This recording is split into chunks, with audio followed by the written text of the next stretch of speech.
Hi friends, എല്ലാവർക്കും great eagle tech go charting 5 paisa powered by Mallu market profile crude oil weekly റിവ്യൂയിലേക്ക് ഏവർക്കും സ്വാഗതം.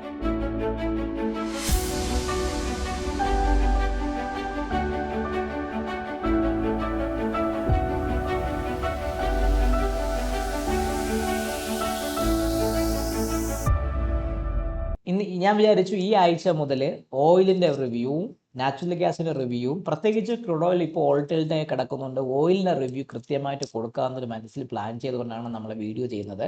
So ഇതിനകത്ത് ക്രൂഡ് ഓയിലിനെ കുറിച്ചുള്ള റിവ്യൂ മാത്രമേ കാണുള്ളൂ.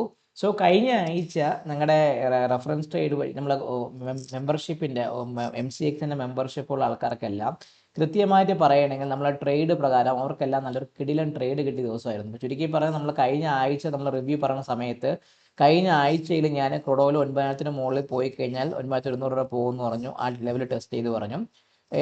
8,645 താഴെ പൊട്ടിക്കഴിഞ്ഞാൽ പോകുന്നു പറഞ്ഞു. അത് താഴേക്ക് അത് ആ ഫസ്റ്റ് ഡേയിൽ തേഴ്സ്ഡേയിൽ ട്രിഗറായി സ്റ്റോപ്പ് ലോസ് ഹിറ്റാക്കിയാണ് താഴേക്ക് വന്നത്. ഫ്രൈഡേയിൽ നമുക്ക് ഫസ്റ്റ് റിവേഴ്സുകളുടെ ടാർഗറ്റ് മീറ്റ് ചെയ്തായിരുന്നു. അതിനുശേഷം ഓയിലിനെ സംബന്ധിച്ച് ഇന്നലെ 8,900 ഭാഗത്തേക്ക് വന്നാൽ പുഷ് എടുക്കാമെന്ന് പറഞ്ഞു. അവിടെ ആ ഭാഗത്തേക്ക് മാർക്കറ്റ് വന്ന് 9,100 രൂപ മാർക്കറ്റ് പോയി തിരിച്ച് അതിന് താഴെയാണ് മാർക്കറ്റ് ക്ലോസ് ചെയ്തത്. ചുരുക്കി പറഞ്ഞാൽ നമ്മളെ സംബന്ധിച്ച് നല്ലൊരു കിഡിലൻ ട്രേഡ് കിട്ടിയ ഒരു ദിവസമായിരുന്നു ഈ കഴിഞ്ഞു പോയ ആഴ്ച എന്ന് പറയുന്നത്. ഓയിലിനെ സംബന്ധിച്ച് നല്ല ട്രേഡ് കിട്ടിയത് പക്ക നല്ലൊരു ദിവസമായിരുന്നു കഴിഞ്ഞ ആഴ്ച നമുക്ക് കൃത്യമായിട്ട് പറയുകയാണെങ്കിൽ. ആ ഒരു രീതിക്കാണ് മാർക്കറ്റ് കടന്നുപോയത്. ഒരു കഥ സൊല്യൂട്ടുമാന്ന് പറയുന്ന ഒരു സ്ട്രാറ്റജി പോലെ ഞാൻ എന്ത് ചെയ്യാം നമ്മളെ സംബന്ധിച്ച് പറയുകയാണെങ്കിൽ കഴിഞ്ഞ മാസത്തിൽ ഇതായിരുന്നു ക്രൂഡ് ഓയിലിനെ സംബന്ധിച്ച് ഒരു ഹെവി സെല്ലിംഗ് വന്ന 18 ഏപ്രിലിൽ നമ്മൾ ആ ന്യൂസ് ആദ്യമായിട്ട് ട്രംപും ചാച്ചയൊക്കെ താഴേക്ക് അടിക്കുമെന്നൊക്കെ പറഞ്ഞ് താഴേക്ക് ഇറങ്ങി വന്ന ആ ഒരു സമയത്ത് ആശാൻ മാർക്കറ്റ് എന്ത് ചെയ്തു? മാർക്കറ്റ് കൃത്യമായിട്ട് ഒരു ഇറങ്ങി താഴേക്ക് ഇറങ്ങി 8,500 ഭാഗത്തേക്ക് ഒരു സപ്പോർട്ട് എടുത്ത് പിറ്റേ ദിവസം കയറിപ്പോയി. അതിൻ്റെ പിറ്റേ ദിവസം മാർക്കറ്റ് കയറിയതിനു ശേഷം ഈ ഒരു സെല്ലിംഗ് വന്ന ഭാഗത്ത് വീണ്ടും ഒരു റെസിസ്റ്റൻസോടുകൂടി എടുത്ത് താഴേക്ക് ഇറങ്ങി വരികയാണ് ചെയ്തത്. ആ ഇറക്കം ഈ കഴിഞ്ഞു പോയ 17 ഏപ്രിലിൽ വന്ന ഹെവി സെല്ലിങ്ങിൻ്റെ ഭാഗത്തേക്ക് മാർക്കറ്റ് വന്ന് ഒരു ട്രെൻഡിങ് ഡൗൺ ഡേ ആയിട്ട് മാർക്കറ്റ് ക്ലോസ് ചെയ്തു. പിറ്റേ ദിവസം ഒരു ചെറിയൊരു ഗ്യാപ്പ് അപ്പ് ഓപ്പൺ ചെയ്ത് ഈ ഭാഗത്തൊക്കെ തന്നെ കിടന്നതിന് ശേഷം അവൻ എന്ത് ചെയ്തു? ഈ ഏത് ദിവസം 9 ഏപ്രിലിലെ POCയുടെ ഭാഗത്തേക്ക് പോയി അവിടെ ഒരു റെസിസ്റ്റൻസ് എടുത്ത് പിറ്റേന്ന് ഇന്നലെയും ആ ഭാഗത്തേക്ക് റെസിസ്റ്റൻസ് എടുത്ത് താഴേക്ക് ക്ലോസ് ചെയ്ത ദിവസമായിരുന്നു. ചുരുക്കി പറഞ്ഞാൽ ഓയിലിനെ സംബന്ധിച്ച് പറയുകയാണെങ്കിൽ ഈ 9,143 ഭാഗത്തേക്ക് സ്ട്രോങ് റെസിസ്റ്റൻസ് മാർക്കറ്റിൽ കാണുന്നുണ്ട്.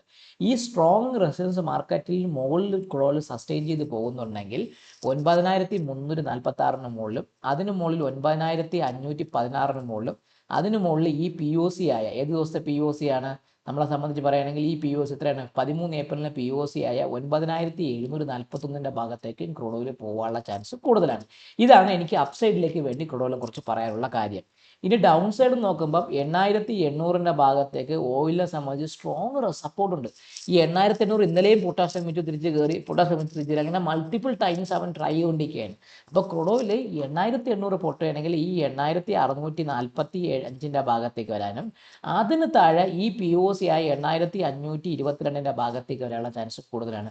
ഈ POC ക്രൂഡ് ഓയിൽ സപ്പോർട്ട് ചെയ്തിട്ടില്ല എങ്കിൽ തിരിച്ച് താഴേക്ക് ഇറങ്ങി 8,347 ഭാഗത്തേക്കും അതിന് താഴെ ഈ നമ്മുടെ 21 ഏപ്രിലിൽ മാർക്കറ്റ് ഒരു അനക്കം മുകളിലോട്ട് കാണിച്ചില്ലേ, ആ POC ആയ ട്രെൻഡ് സ്റ്റാർട്ട് ചെയ്ത POC ആയ 8,131 ഭാഗത്തേക്ക് വരാനുള്ള ചാൻസ് ഓയിലിനെ സംബന്ധിച്ച് വളരെയധികം കൂടുതലാണ്.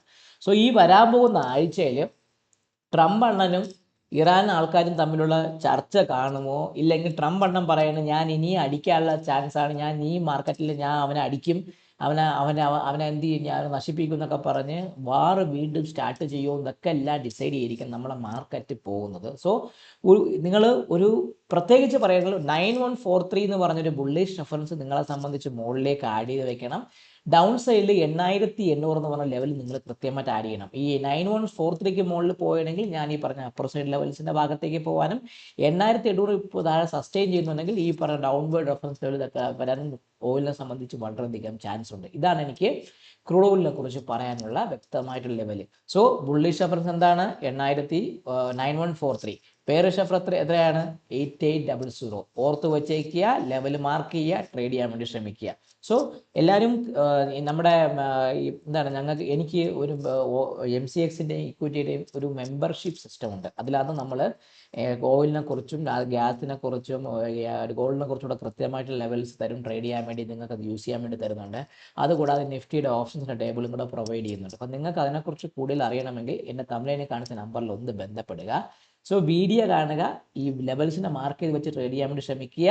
സോ എല്ലാവർക്കും നല്ലൊരു വീക്കെൻഡ് നേർന്നുകൊണ്ട് ഈ വീഡിയോയിൽ നിന്ന് സൈൻ ഓഫ് ചെയ്ത് നിങ്ങളുടെ സ്വന്തം Vishnuguptan. Happy trading, happy day to all my trading friends.